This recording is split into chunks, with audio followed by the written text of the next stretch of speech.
గురక అనేది మనకి ఈ థ్రోట్ రీజియన్లో ఎక్కువ మోతాదులో ఫ్యాట్ రావడం వలన మనకి ఈ గురక అనేది బాగా వస్తుందన్నమాట. సో ఇక్కడ ఏమవుతుందంటే మనము ఇలా పడుకున్నప్పుడు ఆ నాలుక అనేది వెనకాల థ్రోట్లో వెళ్ళిపోతుంది, అలా హ్యాంగ్ అవుతుంది. సో అక్కడ కంప్లీట్గా మనకి ఆ ఫ్యాట్ ప్యాడింగ్ అనేది ఆక్సిజనేషన్ అవ్వకుండా ఆబ్స్ట్రక్ట్ చేస్తుంది. ఇలాంటి వాళ్ళు నిద్రలో మధ్యలో లెగడం ఇలాంటివి చూస్తుంటాం. దీన్ని ఆబ్స్ట్రక్టివ్ స్లీప్ యాప్నియా అంటారు. ఈ గొరక వస్తుంది అంటే మన ఇండికేషన్ ఏంటంటే చాలా కొవ్వు పేరుకుంది, వాటిని తగ్గించుకోవాలి అని.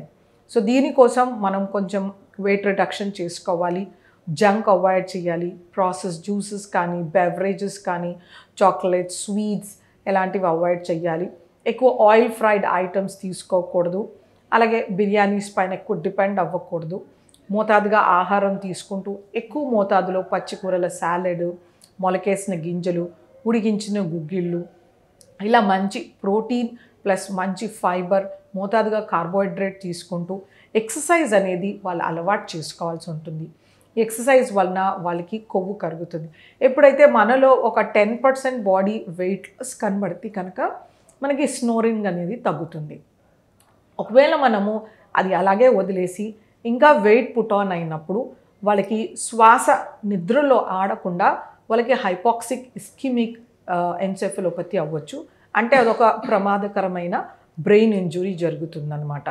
సో ఇలా నిద్రలో ప్రాణాలు కోల్పోయే ఛాన్సెస్ కూడా ఉంటాయి. కాబట్టి ఈ ఫ్యాట్ ఏదైతే ఉంటుందో మనకి ఇంటర్నల్గా థ్రోట్లో కానీ ఎక్స్టర్నల్గా ఇది మనము ఎంత త్వరగా తగ్గించుకుంటామో మన గురక అనేది చాలా తగ్గుతుంది. ఈ ఎక్కడ గురక వస్తుందో ఆ ఫ్యామిలీలో చాలా డిస్టర్బెన్సెస్ ఉంటాయి. ఫ్యామిలీ ఐసోలేట్ అవుతూ ఉంటుంది. వాళ్ళ బెడ్రూమ్లో కాకుండా ఐల్ స్పేస్లో సోఫాస్ పైన ఉండడం కానీ అలా చేయడము, లేకపోతే కూర్చొని పడుకోవడం కానీ ఇలా ఇబ్బందులు పడడం, తర్వాత రాత్రి సరిగ్గా నిద్ర లేనందున అజీర్తి రావడము, లేకపోతే డిప్రెషన్లోకి వెళ్ళడము, ఫ్యామిలీ చికాకు పడడం ఇలాంటివన్నీ ఉంటాయి.